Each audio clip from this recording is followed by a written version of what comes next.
Good evening. It's 5:15. Let's start with our Pledge of Allegiance, please. I pledge allegiance to the flag of the United States of America and to the republic for which it stands, one nation, under God, indivisible, with liberty and justice for all. All right. Thank you all for coming tonight. I see we have some interest in the gallery out there, and the roll call will show that everyone is present for tonight's meeting. We're going to start out with a Gambling Awareness Month proclamation. I'm just going to read this proclamation. New Opportunities has a full program that they administer for problem gambling to help people out in those circumstances. There are pamphlets all over town. Actually, I have some at my store, and I think other places do too, but New Opportunities is where this is from, and we want to encourage people to be aware of problem gambling. So we're going to read this proclamation regarding Problem Gambling Awareness Month. Whereas the National Council on Problem Gambling and New Opportunities has designated March 2024 as Problem Gambling Awareness Month. Whereas problem gambling is a public health issue affecting millions of Americans of all ages, races, and ethnic backgrounds. Whereas problem gambling has a significant societal and economic cost for individuals, families, businesses, and communities. Whereas problem gambling is treatable and treatment is effective in minimizing this harm to both individuals and society as a whole. Whereas numerous individuals, professionals, and organizations have dedicated their efforts to the education of the public about problem gambling and the availability and effectiveness of treatment. Whereas the National Council on Problem Gambling and New Opportunities invite all residents of Carroll, Iowa, to participate in Problem Gambling Awareness Month. Therefore, I, Jerry Fleschner, do hereby proclaim the month of March 2024 as Problem Gambling Awareness Month in Carroll, Iowa, and encourage all citizens to support the National Council on Problem Gambling, Iowa Department of Health and Human Services, Your Life Iowa, and New Opportunities in their efforts to mitigate gambling related harm nationwide. Thank you much. And I think that is a problem that definitely needs to be watched. It's quite easy to, we do have gambling facilities very close to here. And I think with all the internet availability, it's something that we need to be aware of and prevent problems. Thank you very much. Okay. We're going to move on to our fiscal year 2022 to 23 annual financial statement audit. And Jennifer Walkup is here. Seen you here before. Welcome aboard. Let us know who you are, though, as you start. You know me. I do, but we do have people listening in. Jennifer Walkup, CPA, member of the Feldman and Company CPA's local firm. We've been doing the audit for the city for some years, and I appreciate being of service to you. And since we have, in essence, pretty much repeat offenders on the board, we will give you just a synopsis. I claim no problems of the past. No. No. I'll do. No big problems in the past, minor, and we didn't even have any hand slapping this year. We did really well. It's my job to audit financial statements of the governmental activities, the business type activities, each major fund and aggregate remaining fund for the city of Carroll for the year ended June 30th of 23, and the related notes to the financial statements which comprise the city's basic financial statements as listed in the table of contents. The city is responsible for the numbers that are in here, for the preparation and fair presentation of the financial statements in accordance with the cash basis accounting. Management is also responsible for the design, implementation, and maintenance of internal control relevant to the preparation and fair presentation of the statements that are free of material misstatement, whether from fraud or error. My responsibility is to obtain a reasonable assurance about whether the financial statements as a whole are free of material misstatement, whether due to fraud or error, and to issue the auditor's report that includes our opinions. Reasonable assurance is a high level of assurance, but not absolute assurance, and therefore there is not a guarantee that the audit conducted in accordance with GAAS, that's Governmental Accounting System, and governmental auditing standards will always detect a material misstatement that exists. The risk of not detecting a material misstatement from fraud is higher than one resulting from an error. Fraud may involve collusion, forgery, intentional omissions, misrepresentations, and the override of internal control.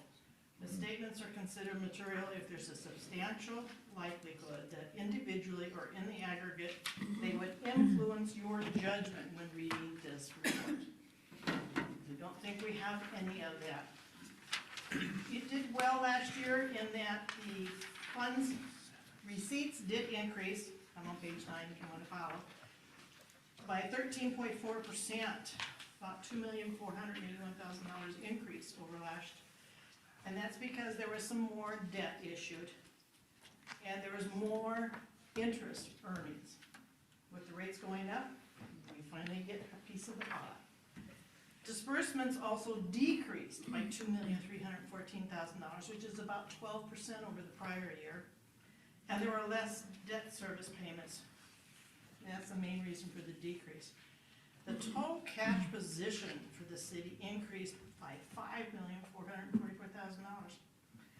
On that, it was the governmental increased by about $4,770,000, and the business type activities increased by $674,000.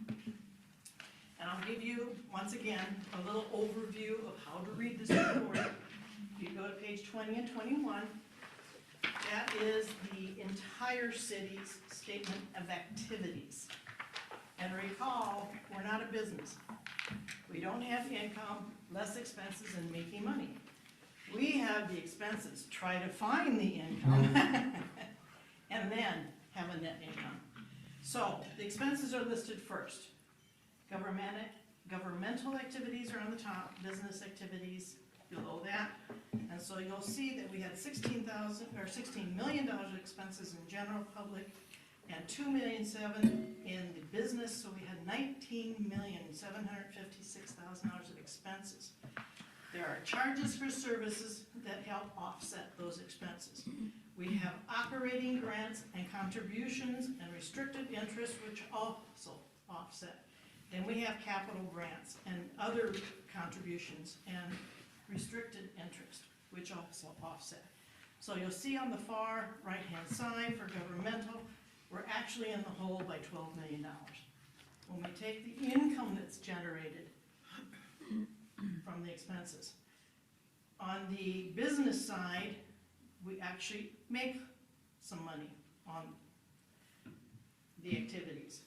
Then, on the governmental activities, to make up the deficit, we have the property taxes, the debt service, we have tax increment financing, we have property tax replacement, we have the hotel motel tax, we have local option sales tax, franchise fees, interest. We have the bond in here. We have other miscellaneous, and then we have the transfers reserved from one fund to another fund, which all equal out. So you'll see the $4,770,000 that the governmental funds increased in cash. You'll see the $674,000 that the business activities increased in cash. That's Exhibit A. Next page is Exhibit B, which is all the governmental. First column is general only. Second column is road use tax. Third column is the local option sales tax. Then we have debt service, capital projects, and every other fund that make up the governmental funds. And this is reported with the income less the expenses and other variances to show you what each individual fund did last year. And then we go on to Exhibit D, which is on 26 and 27. This is the same thing for the business activities. We have how much money came in and went out of the water fund and what the excess was at the end of the year. We have the sewer fund, the stormwater fund, and then the other non-major for a grand total. And then we show you also the internal service funds. I won't go over any, but you should read the notes to the financial statements. This is the detail of what's in which fund It has details of the notes, what we borrowed, when we borrowed, how much we paid down on it, what's left.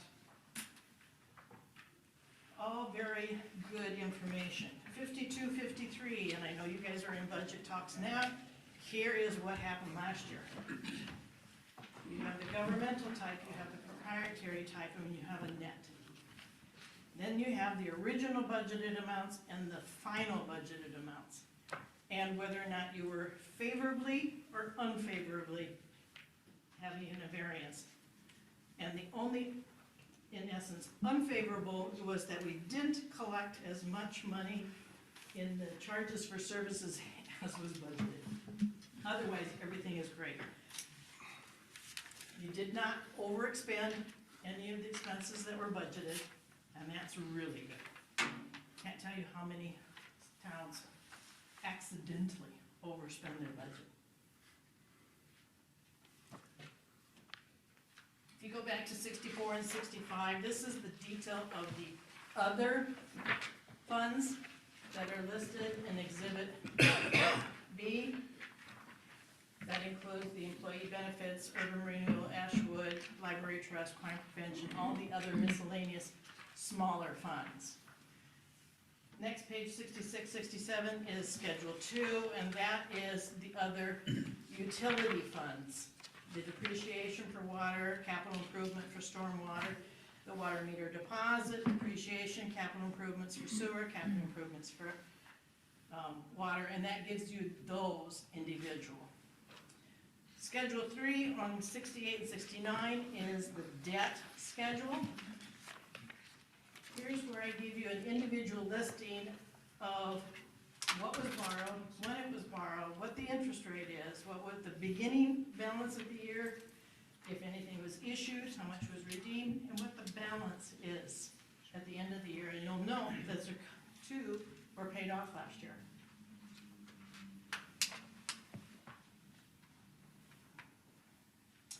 Schedule 4 is the detail of the maturities. What's due when? How many years out do we have left to pay on the various notes? Schedule 5 on 72 and 73 is the capital projects funds, giving you individually what was spent on each one of those funds. So we know how much was spent on park and recreation versus street head rehabilitation versus rec center improvements. And then Schedule 6 is just informational. It tells you how much income and how much expenses were done over the last 10 years for a comparative.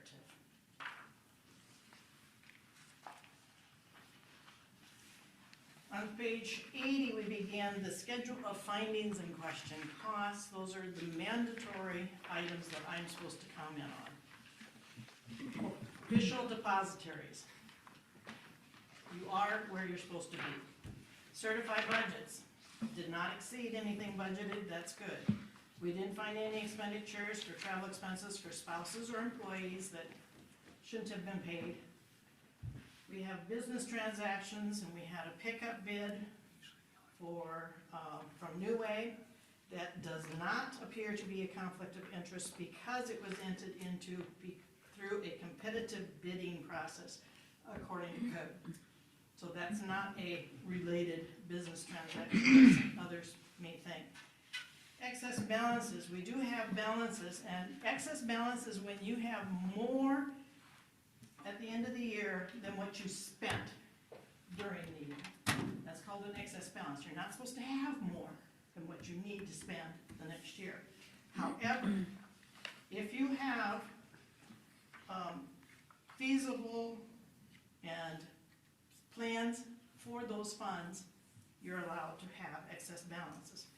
Excess balances are federal grants because we just haven't gotten it done yet. Road use tax, rec center trust, library trust, police forfeiture, crime prevention, they all were in excess of those funds. Capital projects, of course, we didn't have all the project work done, although we had the money. So, we accept your conclusion that we have future planned projects that will reduce these fund balances. Surety bond was good. we have the officials and employees got plenty of surety bond coverage according to statutory provisions. We didn't find anything in the minutes that should have been in the minutes. We didn't find anything that was left out of the minutes.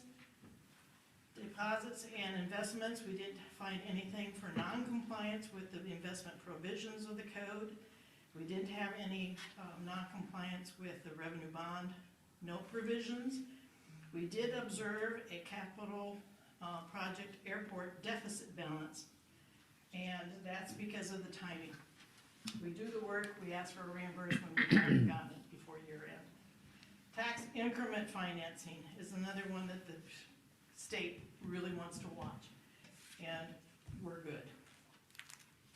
Urban renewal annual report was done and approved and submitted to the state timely. And if you have any questions, have at me. Mr. Atherson, I know you're new, and if you want a little bit more detail, come see me. Will do. When you say we're good on TIF, what do you mean that we're, Well, they have specific regulations that I'm looking into, that they demand Okay. that I look and say, that you haven't asked for more money than you were allowed, that you haven't kept more money than you're allowed. That's one area that they're really trying to keep a hold of. okay, And everything's good. Your report was good, it matched everything, all your numbers that we had, so. This is the first year in a long time we've gotten 100%. Usually we have some small, minor I items. said, I didn't even hear the hand Yeah. slap this year. I'll take credit for last year now.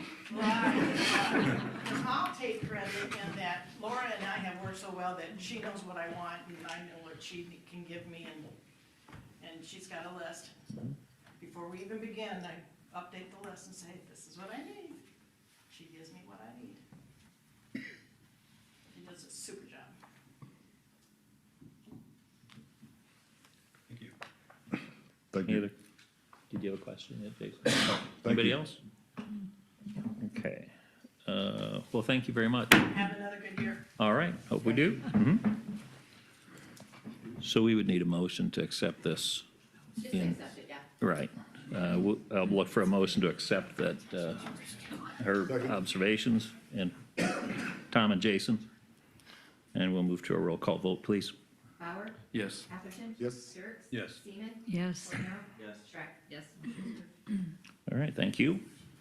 We'll move on to the consent agenda, which includes approval of minutes of the February 12th, 24 meeting, approval of bills and claims, and licenses and permits, which include renewal of Class E retail alcohol license for Chemist Carroll County Store Number 1, renewal of Class B retail alcohol license, Chemist Carroll Country Store Number 15, renewal of Class E retail alcohol license for Casey's General Store Number 3082, renewal of special Class C retail alcohol license for GMB Foods Incorporated, Godfather's Pizza. And new 5-day special Class C retail alcohol license special event on April 27th at Buxton Bakery, 513 North Adams Street, Lucky Wife Wine Slushies. So that's the entire consent agenda. Would there be a motion to approve that? So moved. Second. And Tom and Jason again? One more item on the Did I miss one? The floor scrubber? the good opening report for the floor scrubber. Oh, I thought that was a separate item. So do we need to approach that, or? That's under consent. Okay, I'm sorry. So I'm gonna wait and include one more thing, the bid opening report for the floor scrubber. That's also on the consent agenda. You just still want to make a motion? So moved. And, Second. okay. Now we'll move on to a roll call vote. Atherton? Yes. Bauer? Yes. Seaman? Yes. Dirks? Yes. Schreck? Yes. Cornell? Yes. Motion's approved. Okay, are there any oral requests and communications from the audience that would relate to anything that is not on the agenda this evening? Is there anyone that would like to speak on any topic and give us, anybody here? Okay, seeing no one, we'll go on to ordinances, and the first ordinance we have is establishing vacant property code, second reading, and Aaron. Yeah, we made the corrections or the changes to the code last council meeting. We have not had any other statements or received any statements regarding the vacant property code to the city office at this point.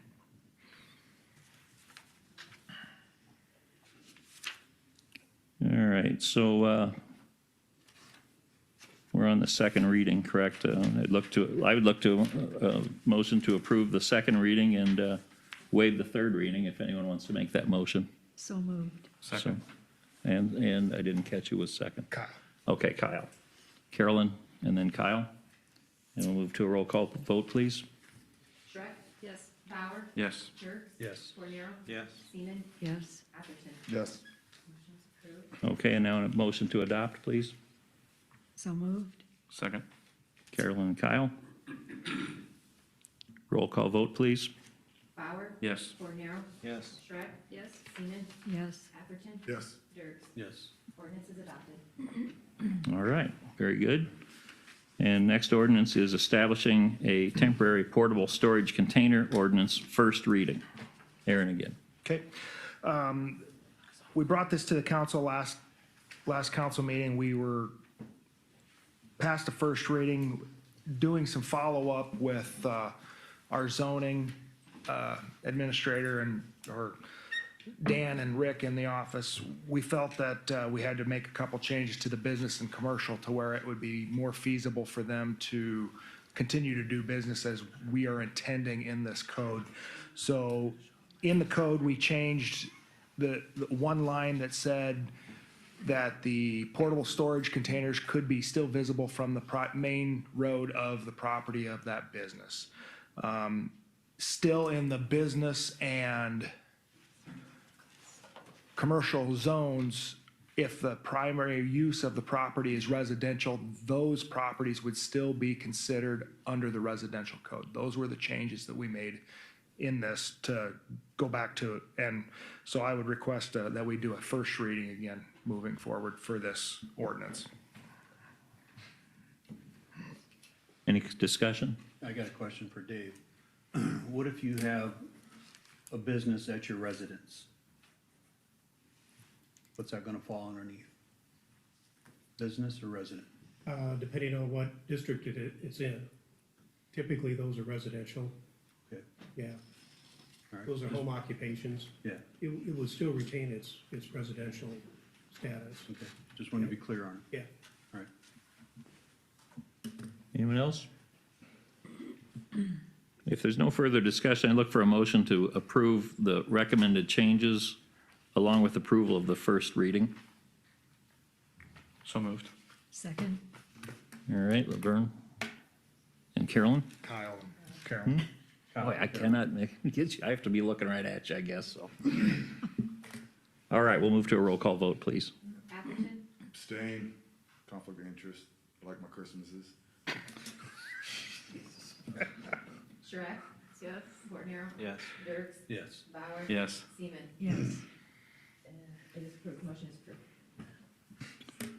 All right, we'll move on to rezoning request from Matt Wendell, Carroll County Redemption LLC. And Aaron?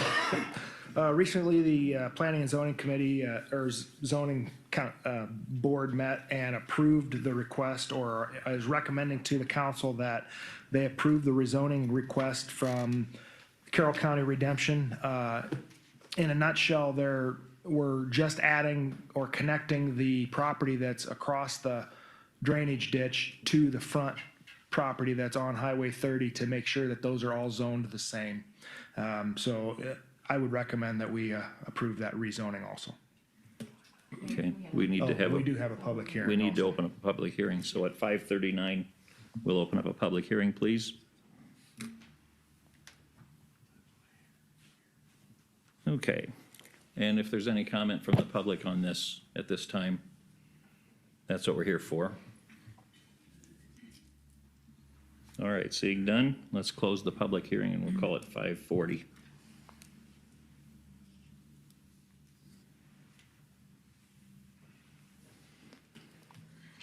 Okay, you're ready for this, and, okay, then we would look for a motion to approve the first reading, please. So moved. All right, Kyle moved, JJ. second was JJ, and a roll call vote, please. Cornero? Yes. Atherton? Abstain. Conflict of interest, still like my Christmases. Bauer? Yes. Seaman? Yes. Shrek? Yes. Dirk? Yes. Motion is approved. All right. All right, one more ordinance is the Carroll City Ordinance, Chapter 50.08 Amendment on mowing of properties. And Brad, would that be something you have a comment on? It is, thank you, Mayor. Thank you.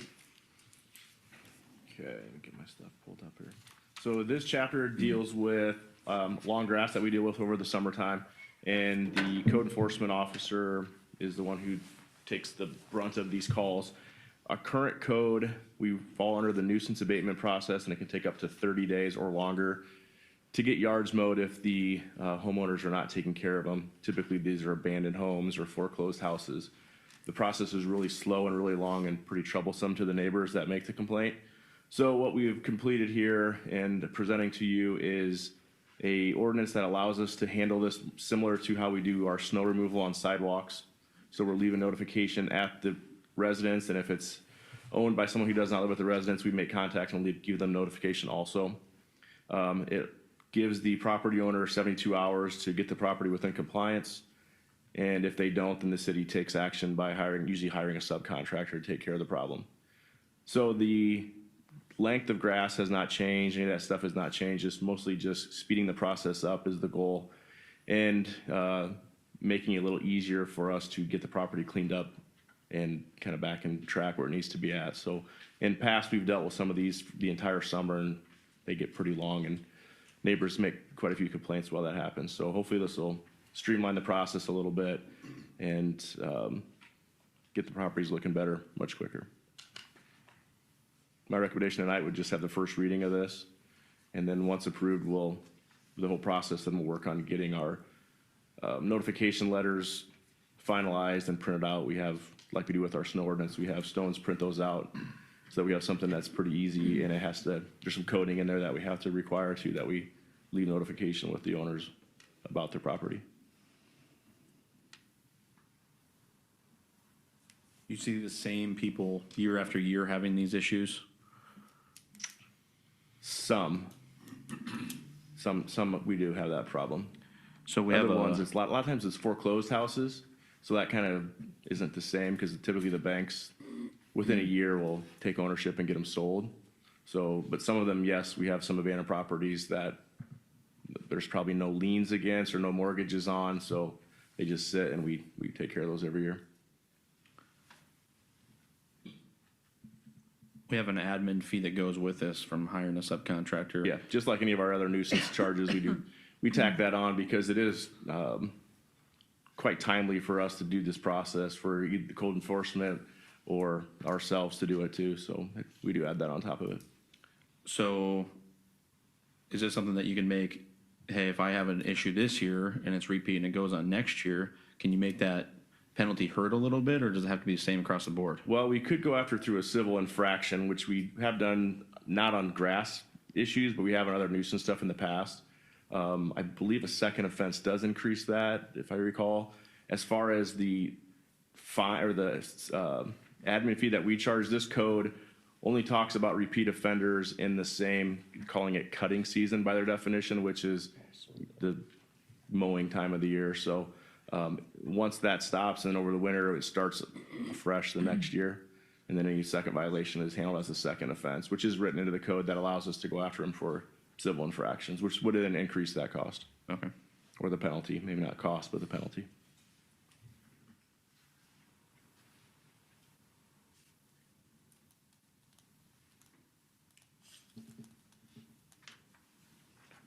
I have just one question, and that is that developed residential areas and undeveloped, if it's undeveloped and it's a lot contiguous with a developed property, let's say somebody owns 2 lots and they don't mow one, what are we doing here? Are we waiting for 8 inches, or are we waiting for 12 on that since it's undeveloped, or can we?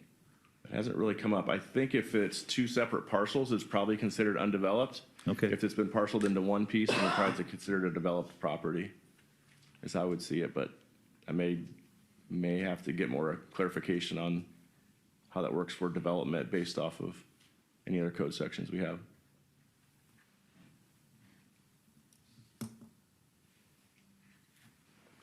Anyone else have any questions for Brad? All right, let's see here. So we're recommending the ordinance change amendment to chapter 50.08 of the City of Carroll ordinance as presented. Would there be a motion to approve the first reading of that? Second. Okay, JJ, I believe that time, and Jason is our second. And roll call vote, please. Seaman? Yes. Bauer? Yes. Warnero? Yes. Atherton? Yes. Yes. Shrek? Yes, motion is approved. Thank you. Thank you, Brad. All right, moving to resolutions. First resolution is the general obligation capital loan notes not to exceed $1,282,500 for the Gulfview subdivision and fire rescue vehicle. And Laura? Yes. So before you tonight is a resolution to set a public hearing date for our next council meeting. But to give you a little bit of background of what we're looking for is starting the debt issuance process for 3 projects that were identified in our fiscal '24 re-estimated budget. Those projects were looking for funding for the rec center building improvements project at $500,000, the fire rescue vehicle at $600,000, and the Gulfview subdivision at $600,000. In calendar year 2022, a public hearing was already held for the rec center project, so a public hearing is not required for that project. The other 2 projects, a public hearing is required. The process outlined in the memo details the hold the public hearing on March 11th. Due to the size of the issuance and the timing on how we've got our debt service levy worked out, we would like to work with some local banks, and hopefully they would be willing to partner with us and give us some interest rate proposals, and looking to pay this off in like within a 2-year period. So then we would request interest rate bids by March 25th. Council would look to approve the loan agreement with the winning bidder at the April 8th council meeting, and then by May 9th, we would close and receive the debt proceeds to have this all completed within this current fiscal year '24. So tonight is to set the public hearing date for the next council meeting on holding a public hearing for the fire rescue vehicle and the Gulfview subdivision project. Laura, on this, so we have not received the numbers back for the golf course subdivision. We already know the top 2. Is there a way that we can break that up, or is there a reason that we have them all 3 put together? Is there, we'll have some cost going for bond on that. So- Interest rates different? So part of that, the reason to do it together is, you would save on on issuance costs. And, also it's in order to maintain our debt service levy of $1.40 for next fiscal year, fiscal '25, knowing that we're trying to maintain that at $1.40 because we know in fiscal '26 and going forward, we have other big projects coming up for like street resurfacings and such. So my question on the Gulfview subdivision is, my understanding is we don't have a buyer. We don't have a price of the land. And now we're trying to finance bonding $600,000. To me, that's putting the cart before the horse. That's as if I went to the bank and said, I'm thinking about buying a house next year. Can you give me $500,000?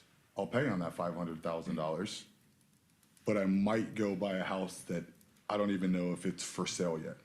It's putting the cart before the horse. I don't think that we should pay to bond $600,000 when we don't even know the cost, and we don't even have a buyer of this property. I know we have designs. I guess, has anyone approved the designs that we've had? Have any buyers approved the designs that we've had, that we have submitted? We haven't put them out to RFP for a So buyer nobody's to even approve those. Approved. And so I'm not against this project. I said it from the start, even during my campaign, I'm not against it. I think it's a great idea if it works. I think that we are way too ahead of the game to be bonding $600,000 for a project that we're not even sure if the numbers are gonna make sense of it. And so to have a public hearing, I think is way too soon, where we kind of need to get the answers of how much somebody's gonna buy this property for. Are they gonna approve the original designs that we have? And where we're at on the monetary value of what this land costs.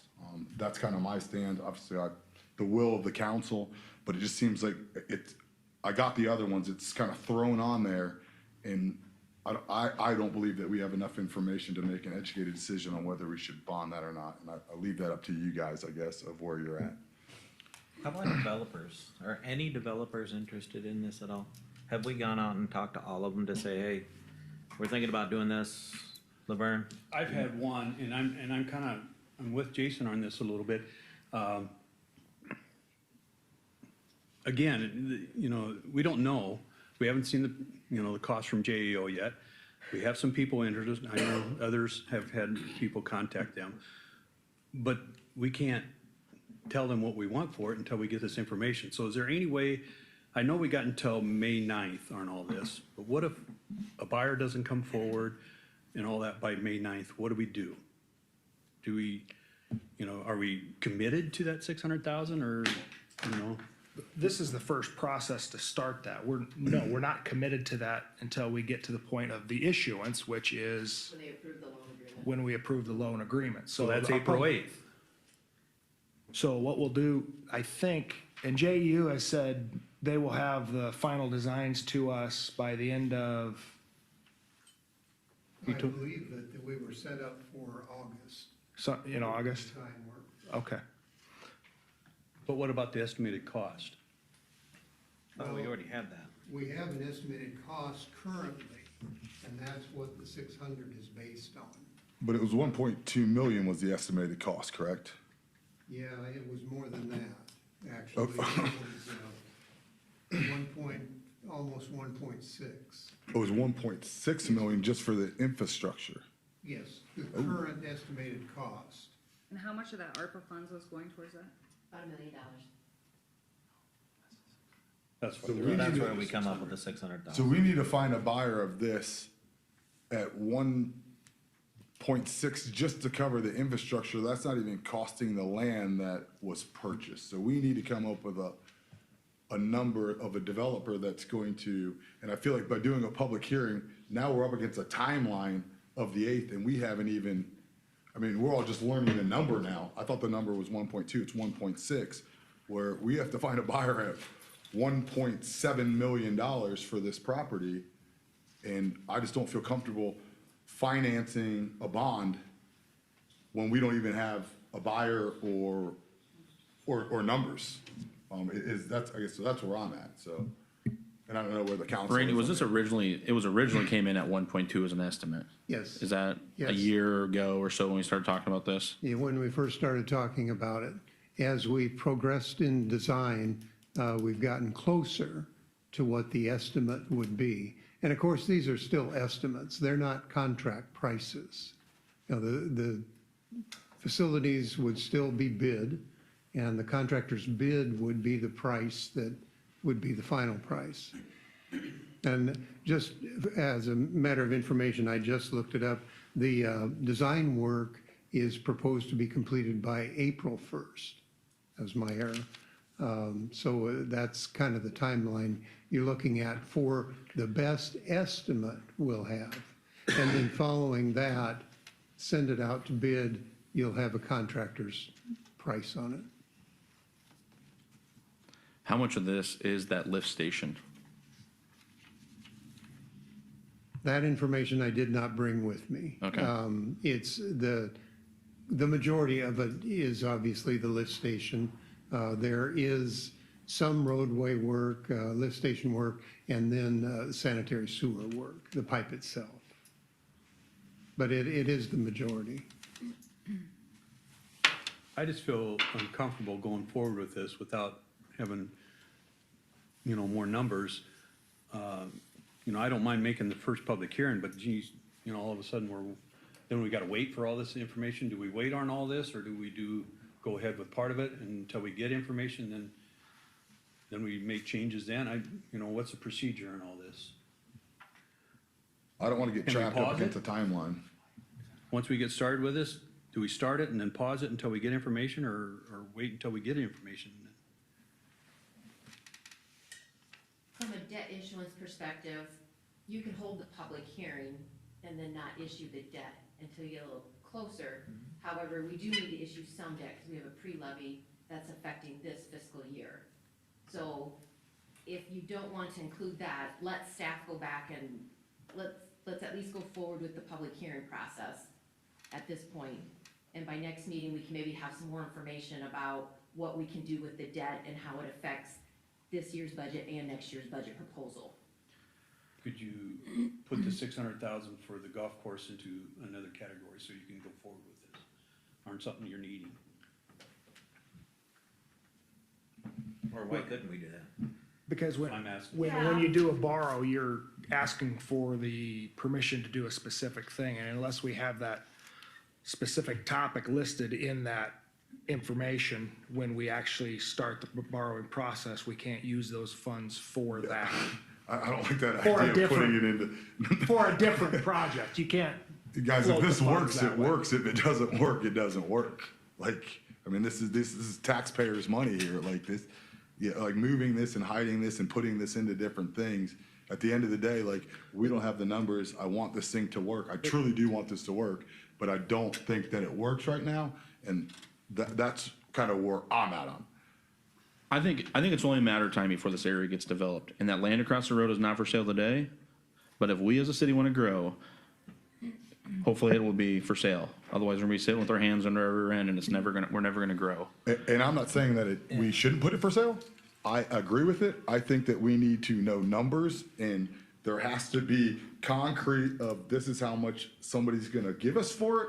And then we go into the bidding process, and we're not hamstringed by a timeline of this is how I would buy a house, anybody would buy a house to do any type of business deal, so that you're not hamstrung against a timeline. So I agree with the I development. don't disagree with you at all, Jason. okay. I'd like to see, hey, what is a proposal from a developer? What are they willing to pay for this? Yes. What are we going to be spending on this as a city's I part? agree with you. I think we need better numbers to even commit to this. So, Well, I like to see this go forward. I agree. just I think worry it's about all the gonna timeline work, Is but- all I'm after. so do you want us to try and put this out to an RFP as designed? Or what would you like us to do? Because we need to be able to say, this is what we're going to do, and this is what the plat says.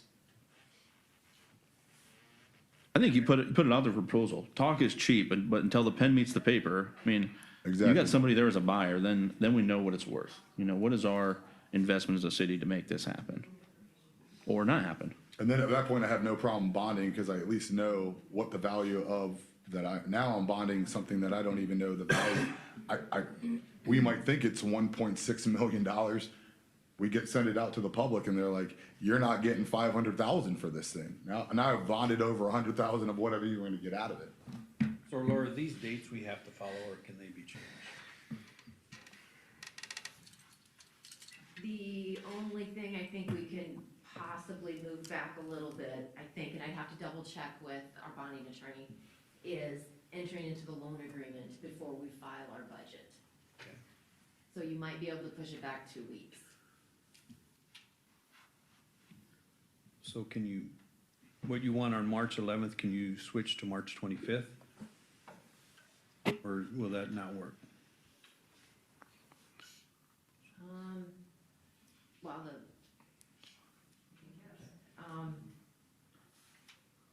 I'd have to talk with Suzanne probably on the timing. We didn't talk that deep into it.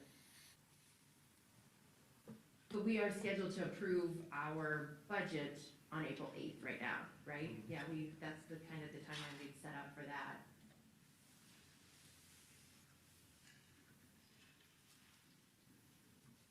So if we push this process back, we would be pushing that back as well, which it can be done. We do have until April 30th to file the budget. And the other thing is, the other two projects, we would like to issue for sure, and I'm sensing the hesitation on the Gulfview subdivision portion. We would need to go back, I shouldn't say no harm, but even if we hold the public hearing, we could probably hold off on issuing that full amount, and you would not, in essence, issue some of the debt for the Gulfview until you had more information. But we also then need to go back and talk with our finance advisor and our bond attorney about how that impacts this year's budget and next year's budget. Because we do have all those projects in the proposal and how we set our levy. So say this golf course subdivision was a go today. It's not being started on this year, probably. It's probably be a next year project. I think the timeline that was previously discussed was to award the contract this year. It doesn't have to be, but that was kind of the timeline that was indicated. My personal thoughts is we remove the golf course part from this and put those two together, knowing that the golf course is up in the air. We just once need more see. information. So if you pull the golf course out, you're talking $1 difference in the tax per thousand. I'm not good with the numbers that quickly. $550,000 is $1, so we're close to it. So that's where we would need to go back and talk about how that impacts the budget proposal.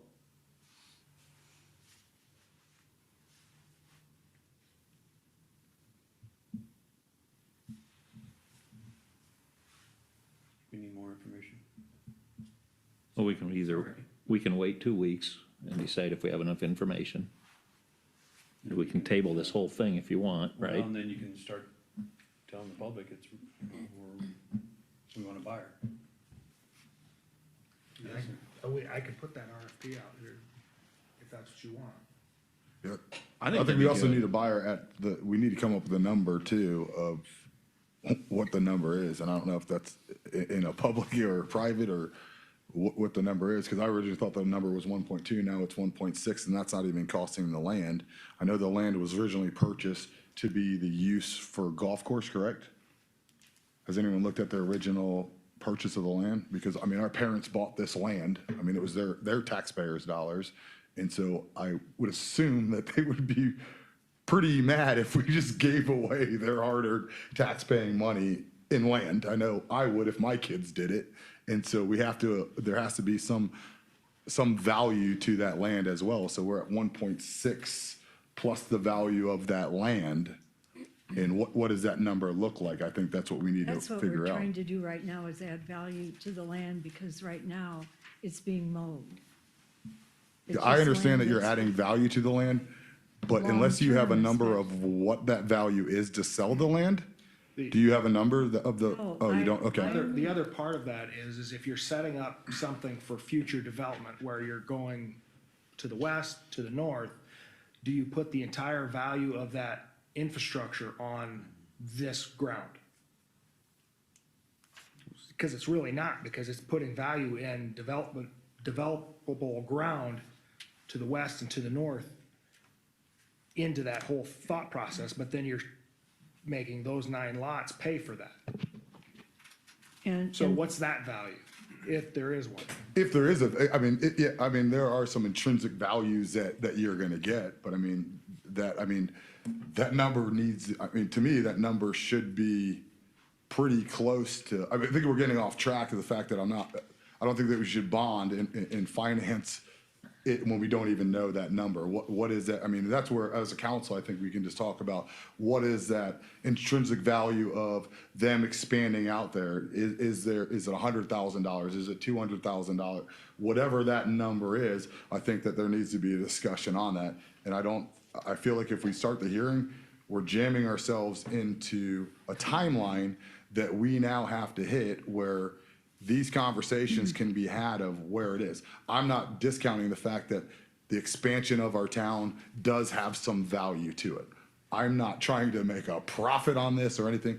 I've always said, if it works, it works. You know what I mean? If it's beneficial to the taxpayers, and beneficial to the people that buy that land, then 100% you absolutely have my stamp.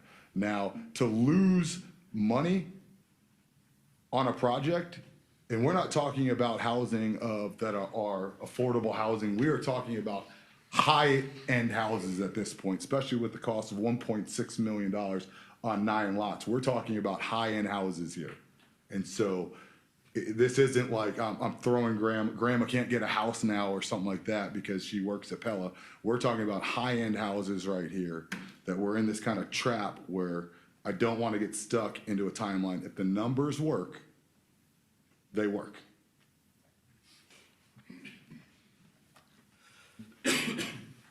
Aaron, you brought up putting out RFPs. RFPs? RFPs, excuse me. When would you be able to put that together? Because we could run 2 tracks. I see the value of gaining more information, but I also see value in Aaron moving forward. We could move in 2 tracks. Putting out an RFP wouldn't take much more than a week. We could have that out by the end of the week, but that would require a little bit of a discussion. Are we gonna have a minimum bid? Do we not put a minimum bid on it? What's that minimum bid? That's an answer I can't answer for you. So, yeah, I could have an RFP out by next week if we needed to, or by the end of this week. I know I agree with Kyle. I think it would be worth pursuing, just to test the water, so to speak. And we have to think, we're talking about 200, just on the infrastructure, we're talking about 188,000 a lot, just to put the infrastructure in. What's that? There's a bunch of questions. Yeah. I want the council to have an opportunity to discuss it, but at some point I would like to approach. Okay. So let's go and let's explore what happens if we wait 2 weeks on this and do nothing for tonight? What are the ramifications? Just that we're up against time, correct? So if we do nothing tonight on this or table it, that's not an issue for you, or? I don't think so. I think there was a little bit of built in, but then we will be moving back our budget approval. I'm not sure we can get enough information in 2 weeks to Can we everybody to feel approve comfortable. can we but- approve the other 2? Yeah, The fire truck and the, Yeah, if everybody's on board with, we've already held the public hearing for the rec center project. Then the other one is the fire rescue. So if everybody's in favor of that, then we could hold a public hearing for not to exceed. 650, I is was that what gonna we throw about budgeted? 650 in there to Yeah. cover some if we need to issuance costs. Cause I don't know exactly what those. And tag that just to With the fire to the truck. fire rescue. Yep. so I mean, I'll make a motion to just remove. Just a minute, I didn't mean to interrupt, Okay. Jason, but I think we should, if you want to talk about this, let's talk before we would make a motion, don't you think? So go ahead and come on up. Yeah, I came with a bunch of questions and a bunch of comments to make. Now I've got more. Mark Beardmore, 2625 Forest. You know, I've got proprietary information on this from the get-go. And my original concern that I had initially with Aaron is how did this make it to tonight's agenda when we're asking the council to approve and not wanting to slow down the fire truck or the rec center? Why that can't be uncoupled, and I've heard the discussion, and I'm still not clear as to why we can't or backfill it with, I'll get to that. But how did it even make it onto tonight's agenda to bond for something that the council hasn't even approved yet? It's your agenda, Mayor, Aaron. Is it out of line? Is that something that would be out of line to do? It certainly is, there's precedence to do that as we've done it today, so. I would say we were planning as we felt that there was council approval to continue to move forward, not necessarily going with the bonding because we don't know exactly what the final numbers are, but making sure that we're having the process in place so that we can move forward, we can. Okay. The last council action on this, Mayor, was July 12th, when the council unanimously approved both the planning, the survey, and the design service, which we still haven't gotten back yet. That's the last council action took place on this whatsoever.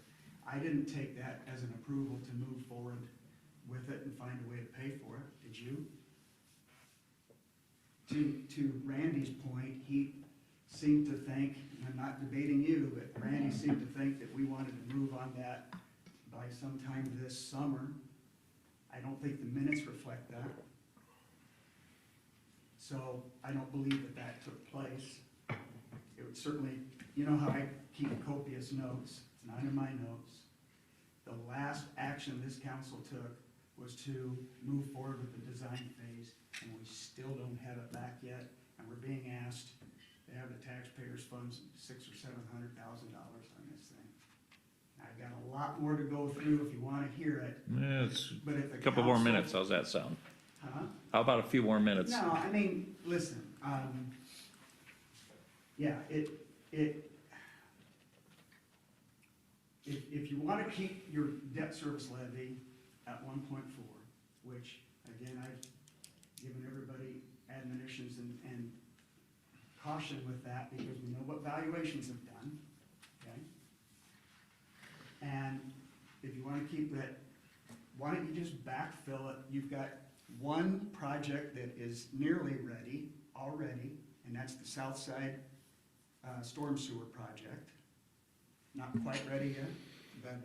That one has been delayed a year Okay. based on earlier action of the council. Okay, but at least the council's moved forward with that, at least. I mean, it's a lot further ahead than the golf course. Okay, so if you wanted to bond, then you could fill that in. And another one, which the council hasn't acted upon yet, but it was the number one priority of this council, and that was to consider the northwest section of town water pressure issue, zone. which I've already heard people respond back about that they're moving forward with the golf course and they're still not doing anything about my water pressure. So you could plan a little something for that too. And as far as the ARPA money is concerned, both of those projects are ideal for ARPA. So I'll stop there. Okay. I could give you another 20-minute diatribe, but I promise not to. If the council moves forward with this, then I would like to have another opportunity to visit with you, because I can name other reasons why this is Okay. not a good idea. And if we did establish a public hearing, that we would expect to see you there. Yeah, then I can Okay. spend all 20 minutes. Okay, Well, now you're making me want to do it so I can see you again. As long as I'm around. all right, thank you, Mark. I have a real quick question too on this, and maybe we can figure this out as we go through the process. At $188,000 an acre on the 9 lots, is there a way to make more lots out there, or is this the only It's not an only acre. way 'cause to? those I'm lots sorry, are a lot. acre. $188,000 in a lot. Is there a way to put maybe more lots out there to make this number more affordable? Because we do talk about getting more affordable housing and stuff like that. Is this the only engineering thing that we can do, or can we get it so there's more lots out there at more of an affordable price? Or are we going for the 188,000 at a minimum per the lot to make it to make it a bigger, a nicer, or whatever you want to call it, like gated fence, or I don't know what we're trying to do. I think what we were trying to do with the side, there are 9 lots, 4 of them are larger lots. The next 5 to the north are probably more standard city-sized lots. So we were trying to get the biggest bang for our buck with the size, but yet not going too large with lots. And we got about as many as we can possibly get. We were hoping to get 10, and we went to 9. So I assume that some of these are going to be upwards of 250,000, and some of these are going to be less. Jason, even Of these prior lots. to the 1.2 million, it wouldn't have been a deal that was made whole. Yeah, it was. I mean, it was the deal at 1.2. It was the numbers were like tough, and now it's at 1.6, and that's a conservative number, is from what I'm hearing of this. It's the best estimate at this time, yes. Okay, thank you. So I mean, I would make a motion to remove that, go forward with the fire truck and the Just a fire truck for the public hearing. in the rec, because we owe that money anyway, correct? Well, we don't have to do a public hearing. We've Okay, already done good. that. Just for the fire truck. Yeah. All right, is there a second to that? Second. All right. Second by Kyle. All right, a roll call vote, please. Atherton? Yes. Seaman? Yes. Bauer? Yes. Dirk? Yes. Schreck? Yes. Cornero? Yes. Motion is approved. Okay. And just to clarify, you're going to work on an RFP rather quickly here on Yes. Yes, okay, I've got one fairly templated already. okay, sounds good. Good. Hopefully we can get some good information in the next 2 weeks on that. All right, what do we get here? All right, the next thing we're moving on to is the Carroll Area Access Television Coordinator Agreement Amendment. Yeah. As you saw in the memo, we haven't changed our costs for the Cat 6 channel for, I believe it was 2013 when the last contract was signed. Jason Lambert's requested that we amend our memo. There was a misunderstanding in that. We actually pay him $300 per week, which ends up being, it's not 52 weeks, it actually ends up being 50 weeks-ish. Is that what we figured? 48 weeks. So his request is to move from $300 per week for the 48 weeks to $400 per week for the 48 weeks, and to go from $90 per video to $100 per video for moving forward on this request. You're saying per pay period, so that's No, it's actually per week. per week. So I was in. Okay. We had a misunderstanding. He sent me Right. an email saying that it was per pay period, but the actual contract reads per week. Per week, okay.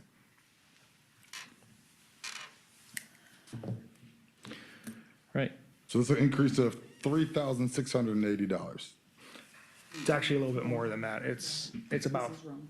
$5,500. So it's $5,500. And so we had originally talked, I believe it was during the strategic planning, was to somewhat, because the school uses it, correct? We put the school board meetings on there, and we also put the supervisors meetings on there. Okay, and do they want to be on there?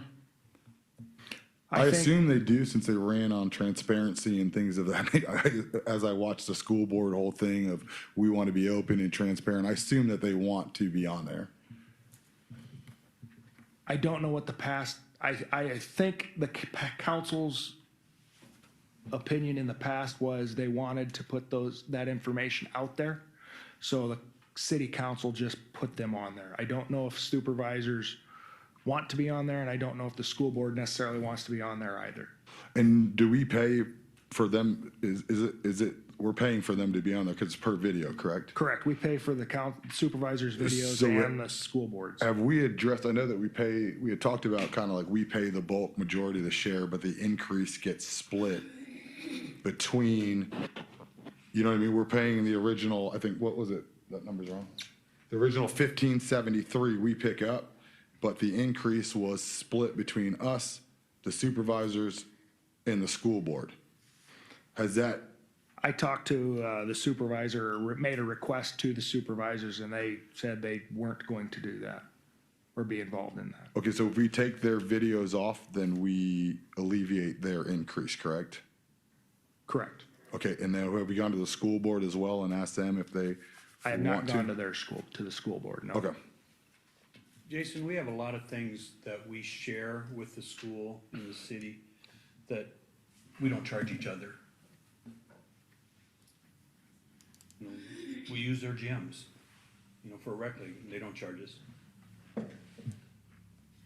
I kind of, my question, like, in relation to that is, they have their Tiger Vision. Are we sure that they're not wanting to try and incorporate that into their media services classes of any way, or Don't know that. don't know, we've never asked, For their meetings, or? for the school board's meetings? and if they don't care that their things are being aired, then I don't feel like we should pay for them. I was on the school board, and I thought it was important that people could, you know, look at it and research it, just like they do our city meetings. We'll look at this kind of like NATO, important enough to pay for the transparency or It's a not? service the city, in my opinion, it's a service the city should provide. Scott, what is, do you have any Oh, opinion on you're this? here. Temporarily until probably Memorial Day, we are not live streaming. so they are attending our meetings.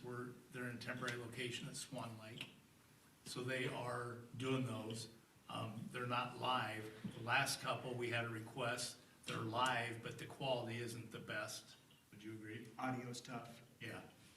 But, we're 3 months out probably, or less, from being back where we live stream them and we have our own channel. So at that point, when you guys are back into your new location, this You won't won't need even be this. required. This won't be necessary for us to pay for you guys to be able to live stream it. You are correct. Yes. And right now, they were not showing up at our meetings when we started live streaming. Per request by citizens, they just started showing up in the last couple weeks. But it's a temporary thing. So for fiscal year '25, we will be back live streaming on the county channel. And that's their channel he's talking about though, it's a YouTube channel, is that correct? It is a YouTube channel. So you would need to have internet access where the cable channel that we're talking about Right. here is cable TV, not internet. So not everybody will have internet necessarily to be able to get to YouTube, that they might have, some of our citizens might be watching their cable that they pay for. And do you guys feel like it's important enough to financially put, you can't When really Aaron speak? approached me about it, I took it unofficially Yep. to the auditor and a couple other board members, and they said, can every citizen in the county get CAA TV 6? And the answer is no, so Yes. therefore, we can't sponsor it. Okay, agree with you, thank you. I guess my other question that I have for this is the editing. What is being edited if we're live streaming? Maybe I just don't understand. The editing part would be to get it to rebroadcast. So there is this live stream component, and then they take that information and get it ready so that it can be rebroadcast multiple times throughout the next 2-week period until the next council meeting, or the next week period for whatever rebroadcast there would be for other meetings. So my thought is this might not even be a conversation if the school board doesn't want to chip in for the transparency aspect of this thing going out or monetarily put it out there, then this increase shouldn't really even be an increase because we're not paying for all those videos, correct? If that's how you want us to negotiate with the contract, that's fine. The current contract is why I brought it to you, so you could give me some direction as to what y'all want me to do with it. So the supervisors, 3 months from now, Are okay with us now? they're okay. Yes. All right. So there's a savings right there. Then it's just a question of whether we continue to provide this service to the school district. And how do you feel about that? Lou, you would Yeah, favor I mean, keeping it going? There's obviously, there's stuff done back and forth where they don't charge us and we don't charge them for services. Okay. And, All the rec center programs are done at, a lot of them are done at the public school gyms and they never charge it. right. Just like we don't charge them to swim. I don't necessarily disagree with you that keeping the school board stuff could potentially be beneficial or in good character of the city. But I think that we at least need to ask them if that is something that they want, or is it something that they want their school Yeah, we can. programs to be involved with doing? I can tell you when I was on the school board, it was beneficial. The tech, I would agree. I was there with him. How long ago was that? 7 years ago. 10 for me. It's just a joke, guys. Oh, boy. It's a joke, Laverne, you can smile. So, my only concern, if you go back, is his fees gonna change because he's wanting so much money to run his program? So is he gonna start charging us more because he needs a base amount? I would just say we would negotiate from the stance, we'll give you your $400 along with the fees for our meetings. See what he says. And that's where we're at. So I calculated, $300 over 10 years at 3% increases equals over $400. So he's, but he's missing all those raises in between each year. When was the last time the city council got an increase? I'm just gonna throw it out there. 1971. Cause I'm pretty sure that somebody asked Laura at one point and it was in the Has to be. 19 somethings. This was before my time, we'll just Yeah. say that council. That was back when Jerry started on the school board. Yeah, this is before that. School board's free. I know what happened, I know what the school board changed. Yeah. It's School been board needs to exactly pay the the same. I'm just saying, for the amount of work that we put in. Adam, did you I have was something? just asking one question. Is this still paid for through franchise fees? Yes. This has nothing to do with your general No, fund budget? no, or it's not in the cost or general anything like fund. that. It's franchise fees we get from having MediaCom in town, Mhm. right? Correct. Okay, I just wanted to clarify that. MediaCom and Western Iowa Networks, both of them pay franchise fees. And they pay them only to the city, they don't pay them to the school district, correct? Correct. Right. So maybe that is how that I don't started. even mind the rates increase, I just don't want to broadcast something that doesn't even need to be if you don't want the thing broadcast, and we're just broadcasting it, then, Well, it's, you know? it totally, yes, it's up to the council to decide what they would want broadcast, because it is the council's channel. And so it was one of those things this was put into place early 2000s, because they were just getting it going when I started with the city. And it was felt at that time that they wanted to have the governmental activities, so to speak, broadcast to the citizens, so they knew what was going on. Absolutely. The government educational, what's it called, a PEG, Public Educational Governmental Channel. And we're paying the bulk majority. I'm not trying to gouge anybody here or anything. We're paying the bulk majority of this thing. We're just saying on the increase, could you kick in on the increase to kind of, you know what I mean? And so I know that we do a lot of stuff for free, like together. I'm not coming in here saying we're not paying for your thing. I'm saying, hey, will you kick in and, you know, I mean, do your part, like in this so that people can see. And I'm just asking the question, not to come back and say no. That's, I think we decide as a council, do we think it's important or it's not important, you know? And so. So here's a school board meeting, I just looked up YouTube, 894 views. It's on YouTube. On YouTube. On YouTube by Tiger Vision? Or No. by us? YouTube, I don't know who's, Yeah, but it's also shared on Tiger Vision. Tiger so Vision, then. It's getting shared, you know what I mean? Like, it appears as they're broadcasting and then all we're doing is I will just say rebroadcasting. that's a very large amount, so it must have been some meeting that had some issues on it. Usually it's 50 to 100. So go to the school board, ask them what they want, and then if they want us to continue to broadcast their channel or their meetings, which I think is once a month, is that right?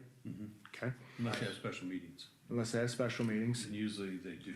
It's usually 2 of Oh, them. are they twice? Twice. They're twice now? Okay, They changed that. About a year ago. Okay. and then, So you didn't miss 2 times a month meetings, if I can figure out. It seemed like we always had another meeting in that A month. long Okay, time ago, so- I know. so I will go back to Jason and say, or go back to the school board, find out what their wishes are, and then I will get back to Jason and let him know that at this point, since the supervisors are going forward with their channel, we'll eliminate those meetings and move forward as council deems. Is there a way to see viewership on the city meetings Yeah. as well through this? Can Oh, it- yeah. Our last meeting had probably. Well, just want to make sure you guys we're talking Aren't YouTube YouTube versus different the things? cable channel. Right. Right. You- The cable. YouTube is internet based, and cable channel is different. And You so I can't don't know, look we at- can ask the question, I don't know if there is a way to know for sure on the viewership through the cable channel. I'm not familiar with that, but we will ask. Can you even have cable now without internet? I think so. I think you're But thinking, to your point, Jason, Internet. the cable channel probably will be going away eventually. Because more people are going to live streaming rather than cable TV Okay. I think we eventually. need to ask, his fees may be based on all those numbers, and if we're gonna reduce the county, is his initial fees going to change some more too? Okay, So if you're gonna reduce it, he won't have to do anything, not rebroadcast on the cable channel at all, is what you're saying? Well, no, I'm just talking if you don't have him go to the county supervisors, But if they download it on it, if he downloads it from YouTube to put on the cable channel, there will be a charge for that. Okay. If he downloads The what? YouTube feed, or the Oh. YouTube video to put on the cable channel, there is a charge for that.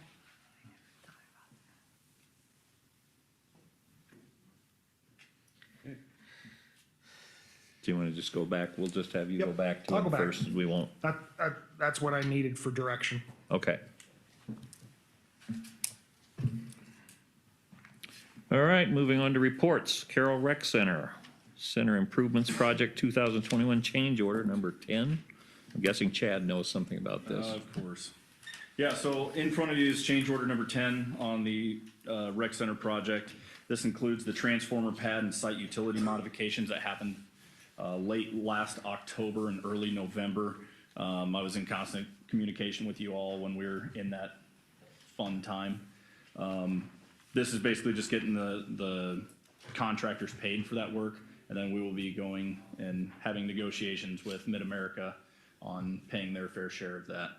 The second is door 145 automatic operator. This will allow for 24/7 access on that north all access door. Plan is getting that started as soon as we can, so we can start allowing 24-hour access again. And that's still the only 24-hour access door? Correct. We do have the capability of using the east door a little bit, but we're trying to discourage that just because of the limited parking. You know, utilize the north parking, it's better lit, everything like that. So the overall amount for change order 10 is $15,966. And the only other addition I will make is substantial completion has now actually got a date for it, and that was February 17th. So we are starting a lot of our punch list items right now. We feel really comfortable. We're in a really good space. We are waiting for some little finish works to be created and installed.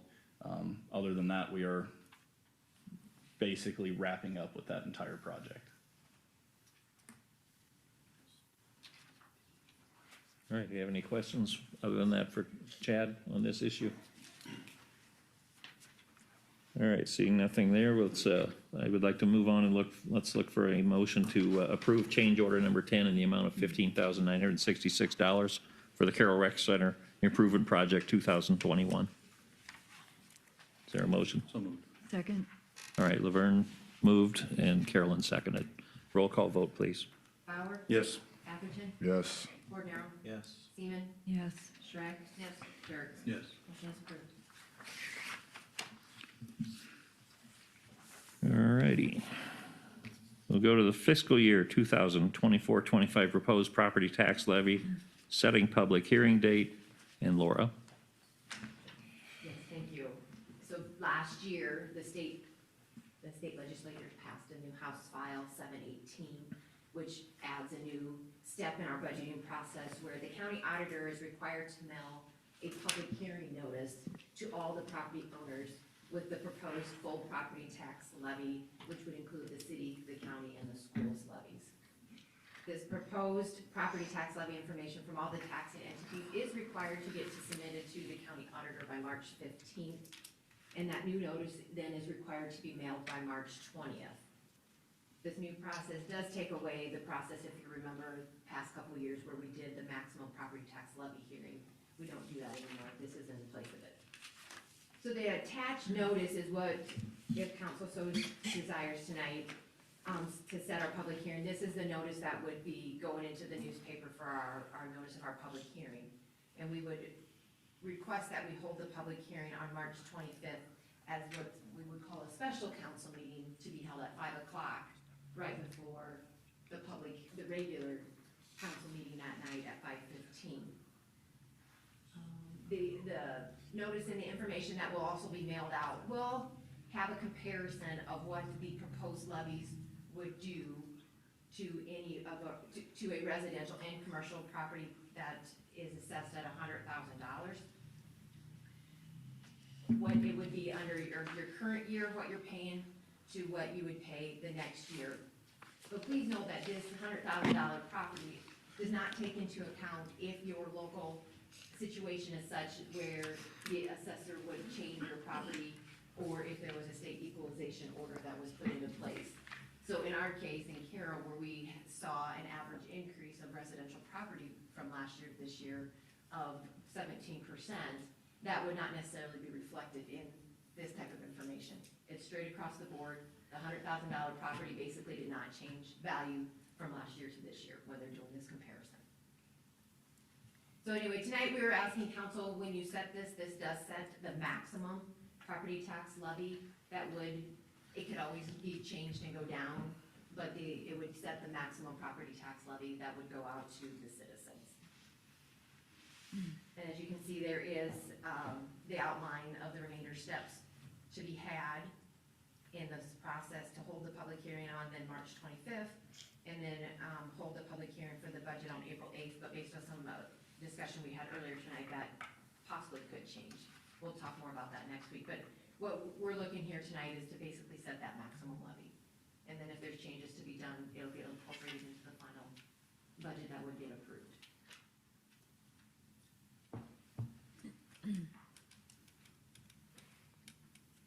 All right, any other questions for Laura on this? Scott, what's this gonna cost the county to ship this all out? For all the mailings, I heard 14 grand. Unfunded mandate. Do you think they're gonna understand it when they see it? I don't know. No. I think we're gonna have a room full of people. Keeps the post office busy.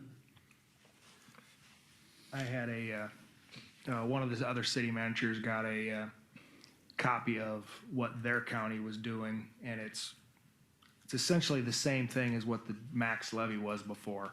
It doesn't include the debt service levy, it doesn't include our property insurance, and it doesn't include the tort levy. So it's gonna, for the most part, it's gonna say $8.10 is what the city's gonna be asking for.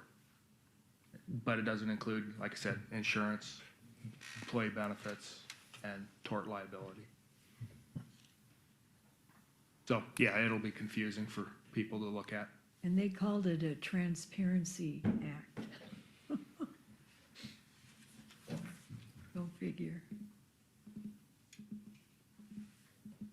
All right, let's look for a motion now for a approval to set March 25th, 2024 as the date for a public hearing for the fiscal year 24 to 2025 proposed property tax levy. So what is that levy? Is just one question. It doesn't include tort liability. What else, Aaron? The levies the normal levies that we max use, levy, the general fund is essentially what the max levy is the general fund, the 810. And just the 810. So it Correct. doesn't- So it doesn't include the employee benefits line item. It Debt does. service? Yeah, it's debt service. It doesn't It does include. debt service, but not. I don't those think it does. employee No, benefits. it does not. I don't think it does include. I debt. didn't think it did before. It does include debt service. Right there, debt Well, service. I'm not 100% sure. I thought it included everybody, but you were. Well, that's what I was getting from the other city managers. It didn't include the debt service. It didn't include the employee benefits nor the tort liability. Now, he's got one pulled up that says it does include the debt service. Yeah. Well, this notice of the public hearing shows all the levies. Oh, it does? Yes. Okay. But we don't know what that is tonight. It's, the proposed is $12.16. $12.60. That would be total then, right? That's Correct. total. Right. Okay, Dot- that's total levy. Okay, I'm with you. So that hadn't changed from that 12.16. 0446. Right. Okay, so it is total then. That's the total, yes. Because I just want to understand what the motion is for. All right, that's what it's for. Everybody else understand? Is anyone willing to make the motion? So moved. All right, Second. tell me which one over here again. All right, Kyle. Kyle second. Tom made the motion and Kyle seconded. All right, let's have a roll call vote, please. Atherton, Yes. Struck. Yes. Dirks. Yes. Bauer. Yes. Seaman. Yes. Wardenaro. Yes. Motion is approved. Okay, release of right-of-way easement, Northwest Street. Randy. Thank you, Mayor. In 1987, the city granted an easement to the county for road purposes. The easement was actually a strip of land 53 feet wide, and it was general along Northwest Street, along the east side of the center line of Northwest Street, from south of the golf course maintenance garage north to 30th Street. The easement was granted in conjunction with the paving of Northwest Street at the time. The issue has come up during the platting of the West Gulfview subdivision, and the resolution for this easement, and now that it is no longer necessary, was for the county to release that easement to the city, which they have done, and they have recorded it. And now it's a matter of we're recommending for you to accept that easement, and it will become a city road easement. As the platting proceeds with the West Gulfview subdivision, there will be a 40-foot right-of-way, half-width right-of-way platted along Northwest Street for the purpose of the frontage of those lots in the West Gulfview subdivision. So the other 13 feet of this easement, there will be another action brought to you for release of that portion of the easement. Unless there are any questions, I'd recommend acceptance of the release from the county. Are there any questions? So moved. Do we need to read that out before he makes that motion? Okay. All right, Tom made a motion to approve. JJ second. Roll call vote, please. Bordenauer? Yes. Jerks? Yes. Bauer? Yes. Schreck? Yes. Atherton? Yes. Seaman? Yes. Motion is approved. All right, thank you. Committee reports are available for anyone that needs to read those. I have no specific comments for this evening. How about the city council? Anyone else? No comments. And how about the city manager? I do not tonight. No comments tonight. So we are going to move into closed session per Iowa Code 21.51J, potential purchase of real estate. Do we need a motion for that? Yes. Okay. We would need a motion to move into closed session. Tom made the motion. Second. Kyle made the second. So we're now in closed session. Oh, roll call vote. Oh, roll call, sorry. Yes. Schreck? Yes. Atherton? Yes. Bauer? Yes. Seaman? Yes. Jerks? Yes. Bordenauer? Yes.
Mike's back on. Okay, here we go, yep. Yeah. Okay, coming back out of closed session, I'm going to call for a motion to allow city manager to negotiate and sign a purchase agreement. So moved. So Second. moved by Tom, second by Jason. Roll call vote, please. Shrek? Yes. Jerks? Yes. Bauer? Yes. Seaman? Yes. Atherton? Yes. Cordero? Yes. Motion is approved. I'd look now for a motion to adjourn. So moved. Second. Tom, Jason. Atherton? Yes. Seaman? Yes. Shrek? Yes. Jerks? Yes. Bauer? Yes. Cordero? Yes. We are adjourned. Thank you all.